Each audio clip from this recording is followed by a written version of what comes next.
Мысалы, бұл ситуацияда егер де бұл кісінің кредиті бар болатын болса, допустим, 150 мың теңге кредиті бар болса, біз максимально сол кредитті досрочно погашение жабуға айналдыратын боламыз. Мысалы, 600 мың, 300 мың кетті, 300 мыңның 150-і кредитқа кетті. Демек, 150 мың теңгесін біз үй алуға реттейміз. Үй алуға. Енді қараңыздар. Басында біраз уақыт сізде экономия болады.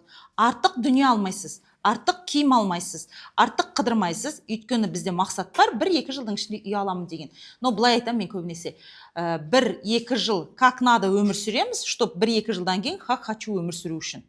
Сол үшін де үй алам деген нәрсе ойыңыз бар ма? Бүкіл шығыныңызды қысқартасыз. Наоборот, керісінше, сізге қатты қалап тұрсыз ба бір нәрсені алуға, дополнительно табыс табудың жолдарын қараймыз. Енді қараңыз, 150 мың теңгеден сіз 12 ай жинайтын болсаңыз, сізде 1 800 000 теңге жиналынады. Допустим, бұл сумманы біз отбасы банкке салып жинайық. Әрбір семейный пакет ретінде егерде 3 счет ашып қойып жинайтын болсаңыз, бұл сумма үшін сізде 360 000 теңге госпремия түседі. Сонда сізде 2,1 миллион теңге болады. 2 миллионмен біз госпрограммаларға қатысып үй алуға мүмкіндігіміз бар. Дәл осылай сізде алдын ала четкий план болу керек. Даже мысалы бір кез келген бюджет есептеге, егер де сізге алғашқы жарына, допустим, 3 миллион керек болатын болса, сізде былай план болу керек. 3 миллион сізге керек, но сізде 1 миллион теңге бар болатын болса, демек 2 миллион теңгені қанша уақытта жинаймыз? Бөлеміз 12 айға. Ай сайынғы сумма 166 мың. 166 мың теңгені құрайды. Сіз демек ежемесячно жалақыңыздан сол сумманы өзіңіздің қолыңызбен сол счетқа салып отырасыз, чтоб сізде бір жылдың ішінде 3 миллион теңге жиналу керек, алғашқы жарнамен үй алу керек. Егер де бұл 166 мың теңгені ежемесячно салуға сіздің жағдайыңыз жетпей жататын болса, онда қосымша табыс көздерін қарастыратын боламыз міндетті түрде. Бұл жағдайда қосымша табысты қалай қарастырамыз? Өзіңіздің 10 қабілетіңізді жазып шықсаңыз болады. 10 қабілеттің ішіндегі кемі прям 5-еуі, который явно сізде бары, сізге қосымша табыс алып келеді. Ол может быть сіз қосымша біреудің бухгалтерия болса, документтерін жасап беруіңізге болады. Онлайн басқанда бір қызметтерін жасауға болады. Ер азамат болатын болсаңыз, мысалы, дополнительно таксовать етіңізге болады. Тіпті крайний случай, мысалы, егер де сіз көлігіңізде жоқ, бүкіл жағдайыңызда жетпейтін болсаңыз, кешкі уақытта бірнеше сағат просто курьер болып жүруге болады. Адамда алдында мақсат жоқ болғандықтан біз ақша таппаймыз. Егер де просто так курьер болып есептейтін болсаңыз, күніне кемі 3 мың теңге, әтпесе 10 мың теңге табуға болады.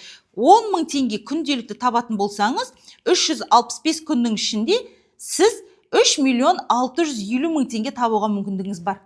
Бұл курьер болып күнне бірнеше сағат жұмыс жасайтын азаматтардың табатын қаражаты. Жоқ дегенде 3 мың теңге, әйтпесе 10 мың теңге. Мысалы, мен айтамын да, ақша таппау деген просто адамдағы сылтау ғана.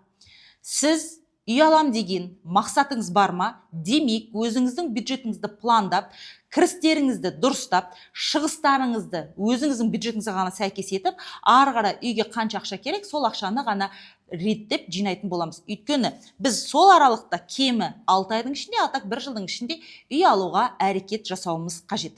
Қорытындылай келе, ең бірінші, үй алуға мақсатыңыз бар ма? Бірінші четкий план жазып аласыз. Қанша аралықта сізге қанша қаражат қажет, қаншалықты сумма керек. Сіздер программалардан өтіп шықтыңыздар, нақты қай бағдарламаға сізге қатысқан тиімді, демек ол бағдарламаға қанша алғашқы жарна қажет, қолыңызда қанша сумма бар, қанша сумма жеткіліксіз, прям соны бөліп тастайсыз.